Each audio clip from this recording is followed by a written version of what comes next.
ಮೊದಲಿಗೆ ಒಂದು ಪ್ಯಾನ್ಗೆ ನಾನು ಒಂದು ಮುಕ್ಕಾಲು ಕಪ್ ಆಗುವಷ್ಟು ನೀರನ್ನ ಹಾಕ್ಕೊಂಡಿದ್ದೀನಿ. ಅದಕ್ಕೆ 1 ಟೇಬಲ್ ಸ್ಪೂನ್ ಆಗುವಷ್ಟು ಚಿಲ್ಲಿ ಪೌಡರ್, ರುಚಿಗೆ ಸ್ವಲ್ಪ ನೋಡಿ ಹಾಕ್ಕೊಳ್ಳಿ ಉಪ್ಪನ್ನ. ಒಂದು ಮುಕ್ಕಾಲು ಟೇಬಲ್ ಸ್ಪೂನ್ ಆಗುವಷ್ಟು ಉಪ್ಪಿನ ಪುಡಿ ಹಾಕ್ಕೊಂಡಿದ್ದೀನಿ. ಹಾಗೆ ಒಂದು ಅರ್ಧ ಟೇಬಲ್ ಸ್ಪೂನ್ ಆಗುವಷ್ಟು ಧನಿಯಾ ಪುಡಿ, ಹಾಗೆ 1 ಟೇಬಲ್ ಸ್ಪೂನ್ ಆಗುವಷ್ಟು ಜೀರಾ, ಹಾಗೆ 1/4 ಟೇಬಲ್ ಸ್ಪೂನ್ ಆಗುವಷ್ಟು ಅರಿಶಿನ, 1 ಟೇಬಲ್ ಸ್ಪೂನ್ ಆಗುವಷ್ಟು ಬಿಳಿ ಎಳ್ಳು, ಹಾಗೆ 1 ಟೇಬಲ್ ಸ್ಪೂನ್ ಆಗುವಷ್ಟು ತುಪ್ಪ, ಹಾಗೆ ಒಂದು ಸ್ವಲ್ಪ ಕೊತ್ತಂಬರಿ ಸೊಪ್ಪು, ಹಾಗೆ ಕರಿಬೇವಿನ ಸೊಪ್ಪು. ಇಷ್ಟನ್ನು ಹಾಕ್ಕೊಂಡು ನಾವು ಗ್ಯಾಸ್ನ ಆಫ್ ಮಾಡ್ಕೋಬೇಕು. ಆಮೇಲೆ ಇವೆಲ್ಲ ಹಾಕಿದ ನಂತರ ನಾವು ಗ್ಯಾಸ್ನ ಆನ್ ಮಾಡಿ ಇದನ್ನು ನೋಡಿ ನೀಟಾಗಿ ಇದನ್ನು ಒಂದು ಕುದಿ ಬರೋವರೆಗೂ ನಾವು ಇದನ್ನು ಕುದಿಸ್ಕೋಬೇಕಾಗುತ್ತೆ. ನೋಡಿ ಒಂದ್ಸಲ ನೀಟಾಗಿ ಇದನ್ನು ಮಿಕ್ಸ್ ಮಾಡ್ಕೊಳ್ಳಿ. ಇದು ಒಂದು ಕುದಿ ಬಂದರೆ ಅಷ್ಟೇ ಸಾಕು. ಅಲ್ಲಿಗೆ ನಾವು ಇದನ್ನು ಆಫ್ ಮಾಡ್ಕೊಳ್ಳೋಣ. ನೋಡಿ ಗ್ಯಾಸ್ನ ಆಫ್ ಆದ ನಂತರ ನಾನಿಲ್ಲಿ 1.5 ಕಪ್ ಆಗುವಷ್ಟು ನಾನಿಲ್ಲಿ ಮೈದಾ ಹಿಟ್ಟನ್ನ ಹಾಕ್ತಾಯಿದ್ದೀನಿ. ಇದೇ ಕಪ್ಪಲ್ಲಿ ನಾನು ಮುಕ್ಕಾಲು ಕಪ್ ಆಗುವಷ್ಟು ನೀರನ್ನ ಹಾಕ್ಕೊಂಡಿದ್ದೆ. ಇದೇ ಕಪ್ಪಲ್ಲಿ ನಾನು 1.5 ಕಪ್ ಆಗುವಷ್ಟು ಮೈದಾ ಹಿಟ್ಟನ್ನ ಹಾಕ್ಕೊಂಡು ನೋಡಿ ನೀಟಾಗಿ ನಾನು ಬಿಸಿ ಇದ್ದಾಗಲೇ ನಾವು ಇದರ ಮಿಕ್ಸ್ ಮಾಡ್ಕೋಬೇಕು ಚೆನ್ನಾಗಿ. ಇವಾಗ ಒಂದು ಸಲ ನೀಟಾಗಿ ಮಿಕ್ಸ್ ಮಾಡ್ಕೊಂಡ ನಂತರ ಒಂದು ಲಿಡ್ನ ಕ್ಲೋಸ್ ಮಾಡಿ ನಾವು ಇದನ್ನು ಒಂದು 10 ನಿಮಿಷಗಳ ಕಾಲ ಇದನ್ನು ಹಾಗೆ ಬಿಡಬೇಕು.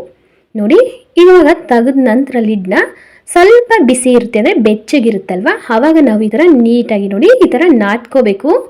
ಸ್ವಲ್ಪ ನಮಗೆ ನೀರು ಬೇಕು ಅನಿಸಿದಾಗ ಒಂದು ಸ್ವಲ್ಪ ನಾವು ನೀರನ್ನ ಹಾಕ್ಕೊಂಡು ನಾವು ತಣ್ಣೀರನ್ನೇ ಸಹ ಹಾಕ್ಕೊಂಡು ಇದನ್ನು ನೀಟಾಗಿ ನೋಡಿ ಚಪಾತಿ ಹಿಟ್ಟು ನಾವು ಯಾವ ಥರ ನಾವು ನೀಟಾಗಿ ನಾದ್ಕೋತೀವಿ ಅದೇ ರೀತಿ ನಾವು ಇದನ್ನು ಚೆನ್ನಾಗಿ ನಾದ್ಕೋಬೇಕು. ನೋಡ್ತಾ ಇದ್ರಲ್ಲ, ಈ ರೀತಿ ಇದ್ದರೆ ಸಾಕು. ನೋಡಿ ನಾನು ಪ್ರೆಸ್ ಮಾಡಿ ತೋರಿಸ್ತಾ ಇದ್ದೀನಲ್ಲ, ಅಷ್ಟು ಇದ್ದರೆ ಸಾಕು. ಈಗ ಮತ್ತೆ ನಾನು ಲಿಡ್ನ ಕ್ಲೋಸ್ ಮಾಡಿ ಮತ್ತೆ ಒಂದು 10 ನಿಮಿಷಗಳ ಕಾಲ ಇದನ್ನ ಹಾಗೆ ಬಿಡಬೇಕಾಗತ್ತೆ. ನೋಡಿ ಒಂದು 10 ನಿಮಿಷ ಆದಮೇಲೆ ಒಂದು ಸಲ ನೀಟಾಗಿ ನಾವು ಮತ್ತೆ ನಾದ್ಕೋಬೇಕು. ಚೆನ್ನಾಗಿ ನಾದ್ಕೊಂಡ ನಂತರ ಇಲ್ಲಿ ನಾನು 2 ಪಾರ್ಟಾಗಿ ಮಾಡ್ಕೊತಾ ಇದ್ದೀನಿ, ಅಂದರೆ 2 ಉಂಡೆಗಳಾಗಿ ಮಾಡ್ಕೊತಾ ಇದ್ದೀನಿ. ನೋಡಿ ನೀಟಾಗಿ ಉಂಡೆಗಳಾಗಿ ಮಾಡ್ಕೊಂಡಾದ ನಂತರ ಇದನ್ನು ನೋಡಿ ಮೈದಾ ಹಿಟ್ಟಿನಲ್ಲಿ ನಾವು ನೀಟಾಗಿ ಹತ್ಕೊಂಡು ಇದನ್ನು ಚೆನ್ನಾಗಿ ಹಿಟ್ಟನ್ನ ಕೆಳಗಡೆ ಎಲ್ಲ ನಾವು ಹಾಕ್ಕೊಬೇಕು. ಈ ಥರ ಚಪಾತಿ ನಾವು ಯಾವ ಥರ ನಾವು ಲಟ್ಟಿಸ್ತೀವಿ ಅದಕ್ಕಿಂತ ಒಂದು ಸ್ವಲ್ಪ ದಪ್ಪ ಇರಬೇಕು.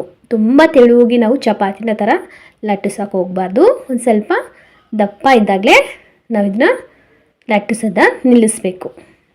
ನೋಡ್ತಾ ಇರಲ್ಲ, ಈ ಥರ ನಾವು ನೀಟಾಗಿ ಈ ಥರ ಲಟ್ಟಿಸ್ಕೊಂಡು ರೆಡಿ ಮಾಡಿಕೊಂಡ್ರೆ ನೋಡಿ ಈಗ ಆಗಿದೆ ಲಟ್ಟಿಸ್ಕೊಂಡು. ಇವಾಗ ನಾವು ಸೈಡ್ ಎಡ್ಜ್ಗಳು ಏನಿರ್ತವೆ ಅದನ್ನು ನಾನು ಇವಾಗ ಒಂದು ಚಾಕು ತಗೊಂಡು ಇವಾಗ ನೋಡಿ ಕಟ್ ಮಾಡ್ತಾ ಇದ್ದೀನಿ. ಅದೇ ಥರ ನಾವು 4 ಭಾಗನೂ ಸಹ ನಾವು ಈ ಥರ ಸೈಡ್ ಎಡ್ಜ್ಗಳು ಏನಿದೆ ಅದನ್ನು ನೀಟಾಗಿ ಕಟ್ ಮಾಡ್ಕೊಂಡಾದಮೇಲೆ ನೋಡಿ ಈ ಥರ ನಾನು ಬಾಕ್ಸ್ ಟೈಪಲ್ಲಿ ನಾನು ಮೊದಲಿಗೆ ಈ ಥರ ಒಂದು ಚಾಕು ಇಲ್ಲಿ ಕಟ್ ಮಾಡ್ಕೊತಾ ಇದ್ದೀನಿ. ಇವಾಗ ನೋಡಿ ಮತ್ತೆ ನಾನಿಲ್ಲಿ ಟ್ರಯಾಂಗಲ್ ಶೇಪಲ್ಲಿ ನಾನಿಲ್ಲಿ ಕಟ್ ಮಾಡ್ಕೊತಾ ಇದ್ದೀನಿ. ನೀವು ಸ್ಕ್ವೇರ್ ಶೇಪಲ್ಲಿ ಬೇಕಿದ್ರೂ ಮಾಡ್ಬೋದು, ಟ್ರಯಾಂಗಲ್ ಶೇಪಲ್ಲಿ ಬೇಕಾದ್ರೂ ಮಾಡ್ಬೋದು. ಇವಾಗ ನೋಡಿ ನೀಟಾಗಿ ಎಲ್ಲವನ್ನು ಕಟ್ ಮಾಡ್ಕೊಂಡು ಆಗಿದೆ. ಇವಾಗ ತೋರಿಸ್ತಾ ಇದ್ದೀನಲ್ಲ, ಇದೇ ರೀತಿ ನಾವು ಟ್ರಯಾಂಗಲ್ ಶೇಪಲ್ಲಿ ಕಟ್ ಮಾಡಿ ಇದನ್ನೆಲ್ಲ ನಾವು ಒಂದು ಪ್ಲೇಟಿಗೆ ಇದನ್ನು ಹಾಕ್ಕೊಳ್ಳೋಣ. ನೋಡ್ತಾ ಇದ್ರಲ್ಲ, ಇವಾಗ ಎಲ್ಲವನ್ನು ನಾವು ಇದನ್ನು ಪ್ಲೇಟ್ನಲ್ಲಿ ರೆಡಿ ಮಾಡಿ ಇಟ್ಕೊಳ್ಳೋಣ. ಇವಾಗ ಎಣ್ಣೆನೂ ಸಹ ಚೆನ್ನಾಗಿ ಕಾದಿದೆ. ಇವಾಗ ನೋಡಿ ಇವಾಗ ಇದನ್ನು ಹಾಕ್ಕೊಳ್ಳೋಣ. ನೋಡಿ ಒಟ್ಟಿಗೆ ಕೂಡ ಹಾಕ್ಬೋದು, ಸ್ವಲ್ಪನೂ ಕೂಡ ಇದು ಅಂಟ್ಕೊಳ್ಳಲ್ಲ. ನೋಡಿ ಎಷ್ಟು ಚೆನ್ನಾಗಿ ಊದ್ತಾ ಇದೆ ಅಂತ, ಪೂರಿ ಥರ ಇದು ಊದ್ತಾ ಇದೆಯಲ್ಲ, ತುಂಬಾ ಗರಿಗರಿಯಾಗಿರುತ್ತೆ. ಎಷ್ಟು ಕ್ರಿಸ್ಪಿಯಾಗಿರುತ್ತೆ ಅಂದರೆ ತುಂಬಾ ಕ್ರಿಸ್ಪಿಯಾಗಿರುತ್ತೆ. ರುಚಿನೂ ಕೂಡ ತುಂಬ ಚೆನ್ನಾಗಿರುತ್ತೆ. ಇದನ್ನು ಒಂದು ಸಲ ಟ್ರೈ ಮಾಡಿ, ನಿಮ್ಮೆಲ್ಲರಿಗೂ ಇಷ್ಟ ಆಗುತ್ತೆ. ಇವಾಗ ಮತ್ತೆ ಇನ್ನೊಂದು ಸಲ ನಿಮಗೆ ಮಾಡಿ ತೋರಿಸ್ತಾ ಇದ್ದೀನಿ. ನೋಡಿ ಎಣ್ಣೆ ಕಾದ ನಂತರ ಈ ಥರ ಹಾಕಬೇಕು.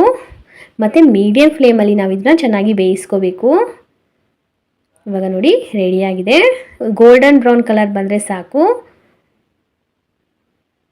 ಇವಾಗ ಇದನ್ನ ನೀಟಾಗಿ ಒಂದು ಪ್ಲೇಟಿಗೆ ಹಾಕೊಳ್ಳೋಣ. ನೋಡಿ ಇವಾಗ ತುಂಬಾ ಕ್ರಿಸ್ಪಿಯಾದ ಈವ್ನಿಂಗ್ ಸ್ನ್ಯಾಕ್ಸ್ ಟೀ ಕಾಫಿಗಂತೂ ತುಂಬಾ ಟೇಸ್ಟಿಯಾಗಿರುತ್ತೆ ಫ್ರೆಂಡ್ಸ್. ಇಷ್ಟ ಆಗಿದ್ರೆ ನನ್ನ ಚಾನಲ್ನ ನೀವು ಸಬ್ಸ್ಕ್ರೈಬ್ ಮಾಡ್ಕೊಂಡಿಲ್ಲ ಅಂದರೆ ನನ್ನ ಚಾನಲ್ನ ನೀವು ಸಬ್ಸ್ಕ್ರೈಬ್ ಮಾಡ್ಕೊಳ್ಳಿ. ಹಾಗೆ ಪಕ್ಕದಲ್ಲಿ ಕಾಣ್ತಿರುವ ಬೆಲ್ ಐಕನ್ನ ಪ್ರೆಸ್ ಮಾಡಿ. ಹಾಗೆ ನನ್ನ ಚಾನಲ್ಗೆ ಲೈಕ್ ಮಾಡಿ, ಹಾಗೆ ಶೇರ್ ಮಾಡಿ, ಹಾಗೆ ಹೇಗಿದೆ ಅಂತ ಕಮೆಂಟ್ ಮಾಡಿ. ಧನ್ಯವಾದ.